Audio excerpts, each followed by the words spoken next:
So we'll recap infinite banking. We'll open Q&A, but before that, wanted to recap some of the scenarios that we talked about yesterday. Okay. Well, you guys got a chance to talk about them. And just remember, like, whenever you're able to talk about things, it kind of helps your understanding and learning. So that's why we have these different activities for you all. Because I know I saw some things in the chat and I just wanted to say, hey, we got to talk about these things, because that helps you with your learning. How will you take it back if you only absorb and you never evaluate and delineate information? You have to be able to do that. And as adults, we need to do that, right? So we can help, teach our kids, teach our loved ones. Yes, we will work with a professional, but you never want to go into anything just like with a deer with headlights on and not knowing what types of products that you're getting, not knowing how to read your contract, just not knowing. Because when you don't know, you don't have the questions to ask. You don't know the questions to ask. You don't know what to research. So those of us who have been here all 8 weeks, 8 classes, which is 4 weeks, we've been doing the work, right? We've been reading books. We've been looking up, getting familiar with the life insurance language. We've been studying, definitions and things like that. So if you're new, you can still ask your questions, but do make sure you go back and watch those different classes and lessons and do the asynchronous course as well, because it's going to help you with your vocabulary. Okay. It's going to help you. All right. So just wanted to say that because I saw, a lot of people had questions, but I think some of us might be new. But if you're new, welcome, welcome, welcome. But make sure, remember, you're going to have to close the gap on your learning because you came in class 7 of 8. Today is the last class. All right. So didn't want you to feel out of pocket. Yes, you can still ask your questions, but please know that we have been here. We've been in there. All right. For 4 weeks. And so where it may seem like you're, you don't know, you can go back and, clear up some of the things that you don't know. All right. So the first person that we'll look at was Rich and Mia, and I will chime in. And Dwight is here with us. Oh my God, Dwight! Hello. Tell the people, okay? Dwight is here. He's gonna be with us, y'all, today, and so we'll chime in on these particular characters and what they need to think about. So I'm gonna let Dwight go first on this one. We already read these, but basically Rich and Mia are a married couple, early 40s. They have children.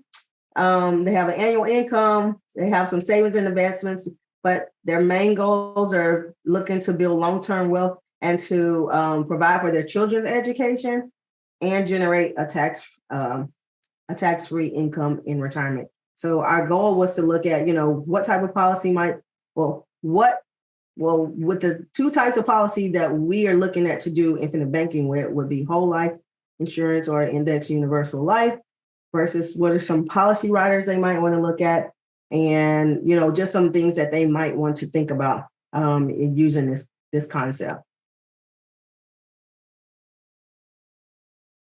All right, so I'm going to let Dwight take this couple first, and then we'll use this concept.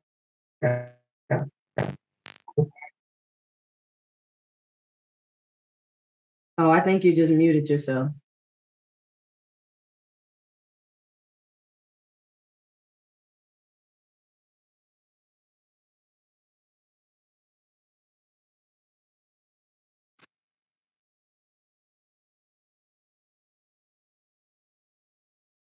Okay.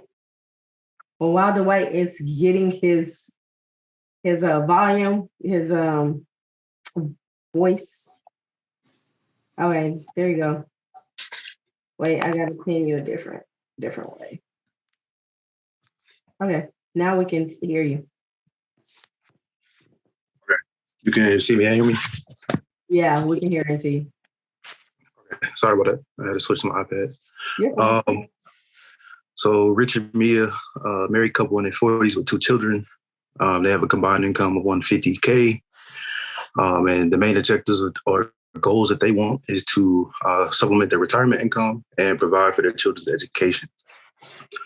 So with those 2 in mind, They are mostly looking at growth when it comes to retirement and having income, and then also being able to fund for their two children's education. Because of that, I would start looking at IUL for both of them. But with the IULs, you can also add on like the children's term rider and some other different riders that would kind of go with it, depending on once you go more into the details of what they actually need.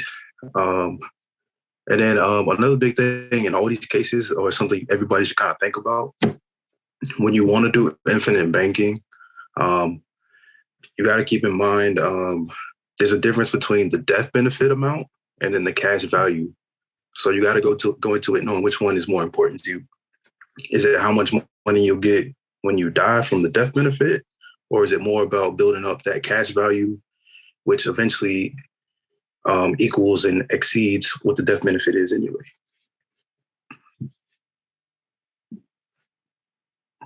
That's good.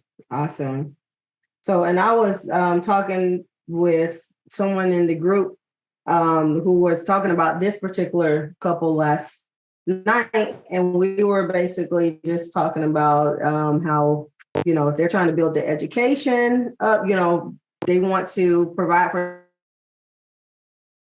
the education, the infinite banking policy with, for the cash value, as opposed to getting a 529 plan or, the other types of college savings plans that they have out there that are tax efficient, tax advantage.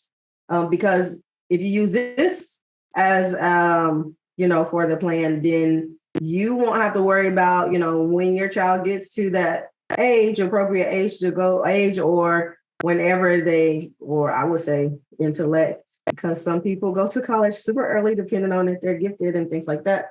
But they won't have to have that, take that penalty if for some reason their child doesn't go to college, right? And they have to utilize it for other expenses. So when thinking about that, because you can use this for so many different things that you want to, then you won't have those particular penalties. But at the same time, I know the education savings, they have a certain tax advantage to them as well. So where it would help you, because it's going to help you on your actual taxes. So, I mean, you just have to look at what would be, what would be best, for you. Yeah, I agree, and I'll add to that. I think that's why you got to look at your whole financial life, and not just infinite banking, but how does infinite banking work into the ultimate goal that you want your financial life to be? So whether that's financial freedom, whatever it may be, you have all these different tools and assets that you can have, from life insurance, the stock market, like you said, 529 plans, 401ks, IRAs, all these different things. But then also understanding the tax advantages of different accounts. So for example, when you have a life insurance policy in your child's name, it's not counted as income when they go to apply for scholarships and things like that for college. Just like a 529 is not, but if they had a brokerage account in their name, technically that is counted as income in that child's name. Yeah. So when you're applying to college and you're trying to get that funding, that will take into account that they have that particular account in their name. Another thing that I thought about for this couple is because they have two small children, they probably want to think about, their death benefit, and the fact that something happens to them because they are, because, their children are young. So they want to make sure they take care of that. And a lot of times when people have small children, their debt might be a little higher. We don't know that, but have a, high death benefit just to cover everything in case of their untimely, death or something like that. So that's something that I thought about as well.